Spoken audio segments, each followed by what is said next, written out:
At this point, there is a strong chance that Im will be the final villain of One Piece, which is both an exciting and controversial prospect, as despite the fact that One Piece is a series that tends to take a long time setting up its major conflicts and building up to important villains, Im was introduced seemingly out of nowhere, 900 chapters into the series, as the king of the world that we had never heard of. At least that's what some One Piece fans seem to feel. Many are interested in the character, but at the same time dislike the idea that he would be Luffy's final opponent due to his sudden late-game introduction, with some even comparing him to the heavily criticized Kaguya from Naruto, a final villain who was barely mentioned throughout the series only to suddenly be revealed as the all-powerful big bad during the final battle, stealing the show from more established villains. Is it fair to say that Im would be a similar sort of villain? I definitely do not think so, and a lot of criticisms of Im are overblown and not looking at the full picture. As in reality, I think Im was introduced at the perfect point in the story considering the overall flow of One Piece's narrative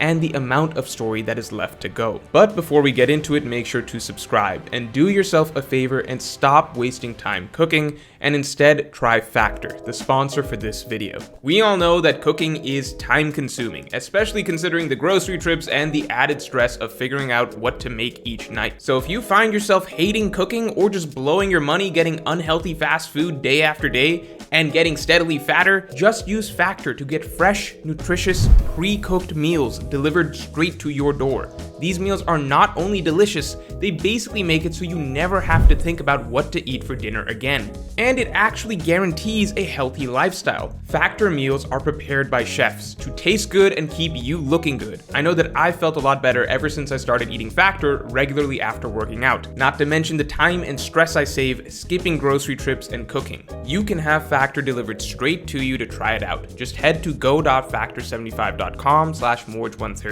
and use code Morge130 to get $130 off across 6 boxes.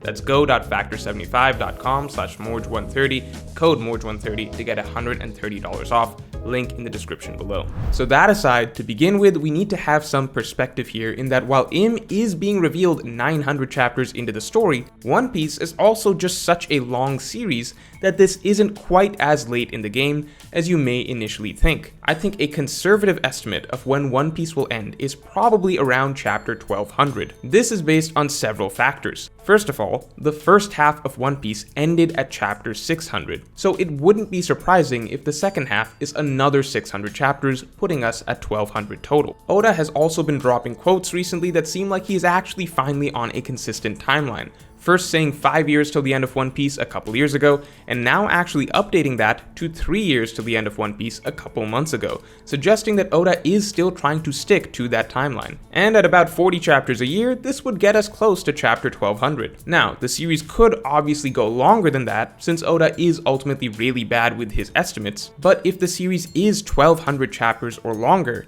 then that would mean that revealing Im at the 900 chapter mark is not that unreasonably late in the story. It's just about the 3/4 mark, and that's at the absolute worst, as again, if the series goes longer than 1200, then 900 chapters in to reveal the big bad will seem less and less objectionable the further we go. The bottom line is, this isn't exactly a last-minute addition considering the overall length of One Piece. Now that being said, 75% deep into the story is still a pretty long time before revealing the final villain, but it's not as though Oda pulled Im out of nowhere. He's been hinting at the existence of a boss at the top of the world government for a long time now. To begin with, at the end of Act 1 of One Piece, right before the time skip, Doflamingo revealed that there is someone high up in the world government that he is reporting to. At the time, all that was confirmed was that it was someone higher than Sengoku. But at the same time, it did not seem as though Doflamingo was talking about the Gorosei, as characters talk about the Gorosei fairly openly and regularly throughout the series, whereas Doflamingo was being very secretive about the mysterious source of his orders. Essentially, the manner in which Oda had Doflamingo speak here suggested there was someone giving orders that was above Sengoku, but also more interesting than say Kong or the Gorosei, someone that Oda was deliberately not name-dropping here. This was in fact outright confirmed after Doflamingo's own defeat, where Oda revealed that yes, there is in fact someone in the world government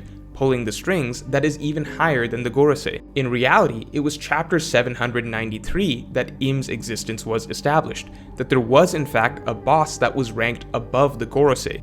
And in this same chapter, Oda also makes it very clear that all other parties, such as the Marines and the Cypher Pole, are merely tools of the world government, with the true authority being some mysterious figure that we have yet to meet. So even if Im himself was only first shown 900 chapters into the story, the existence of a boss of the world government behind the scenes was confirmed 800 chapters into the story, and at the very least was hinted at by the end of the first half of the story. That sort of progression to Im's reveal is fairly subtle, but the fact is that it's there. A boss of the world government was what we were leading to all along. More importantly, as I said at the beginning of this video, Im being revealed so late into the story actually fits with the flow of One Piece's narrative, as it lines up with the manner in which Oda chose to unravel the themes of the story. Obviously, we all think of the world government as evil at this point, but initially a lot of that was left ambiguous. One Piece took the route of a sort of gradual descent into the truth of the world, with early on us being told through Koby that the Marines are good as they're the ones that keep the peace and bring pirates to justice. But as East Blue progressed, we began to realize that while there are many good, honest Marines, there are also many Marines that are corrupt and abuse their power. The Marines weren't exactly evil, but we were meant to realize that just because they were the police of this world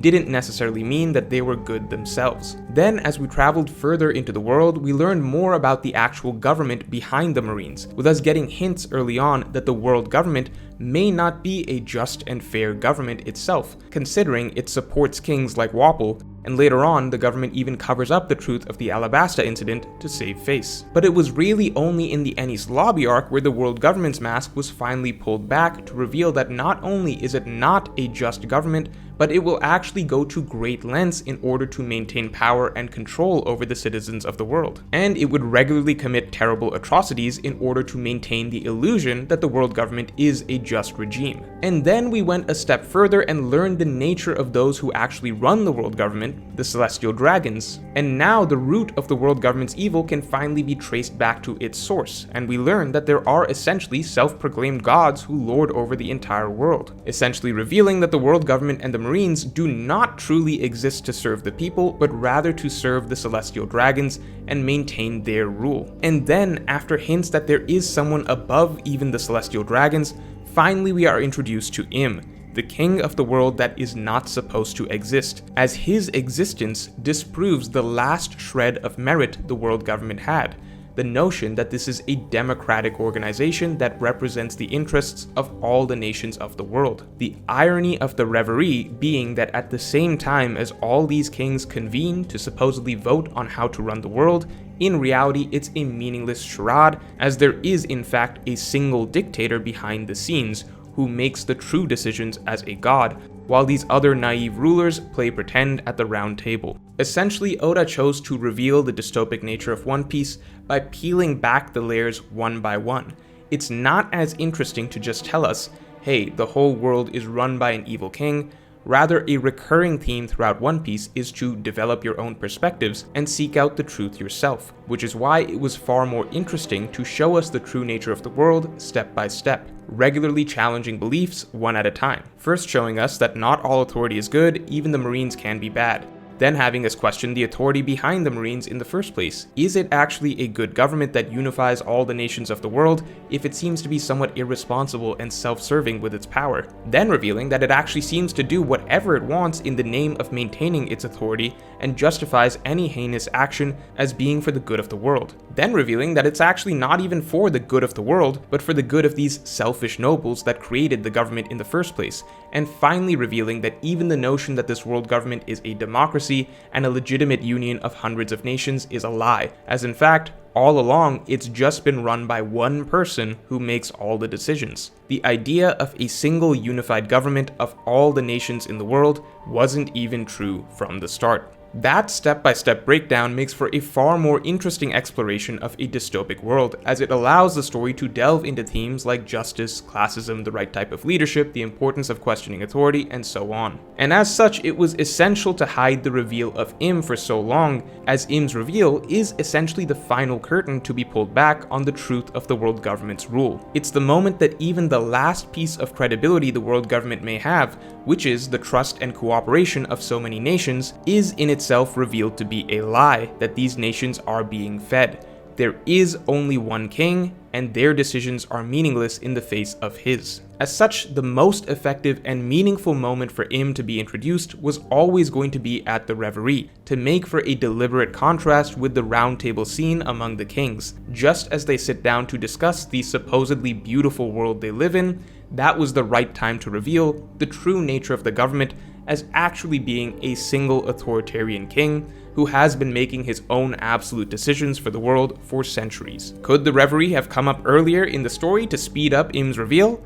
I guess, but looking at everything leading up to the Reverie and the fallout from the Reverie, I think most would agree that it is a tremendous number of plot threads to move around, and if anything, the Reverie came at just the right time to set us up for the endgame of the story. So bottom line is, Im was introduced at the most poignant point in the story that he could have been introduced, and his existence was subtly hinted at well beforehand. And we've still got a decent amount of One Piece left to go for him to be more fleshed out and developed as a threat. Finally, there is a certain rhythm to how Oda builds up his ideas in the story that makes the flow of the narrative a lot more effective on reread. For example, Drum Kingdom and Alabasta, back to back, are the first storylines where we start to question what the world government is actually like. These storylines are interestingly immediately followed by Skypiea, where, completely separately, in an entirely isolated location, we are introduced to the idea of what if there was an all-powerful god that could control everything, could immediately wipe out any potential threat,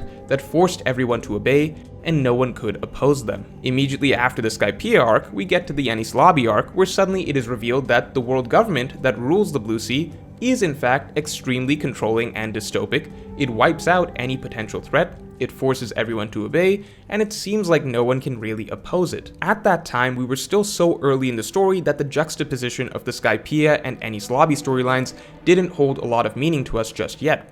But that's the way Oda does things. He floats and contrasts ideas in small ways before leading to why this matters in the big picture. And so as the second half of the story starts, Oda starts pushing in a more concrete way the idea that, hey, the world government itself is kind of like God, isn't it? And hey, the same way that Luffy challenged the world government back in Enies Lobby, the same way Luffy challenged God back in heaven, isn't it interesting that the D-Tribe's actual destiny seems to be defeating gods? And then finally, once these ideas are all sort of linked together, then Oda feels comfortable revealing the representation of God for the world at large, and what the story has actually been leading up to this entire time, the dethroning of Im. So on the one hand, you could say Im's introduction is sudden, but to me it's actually a really elegant pacing out of ideas, building up to a reveal that perfectly fits with what the story has been setting up thematically and conceptually for a long time. It's like a lot of initially seemingly unrelated ideas all linking up over hundreds of chapters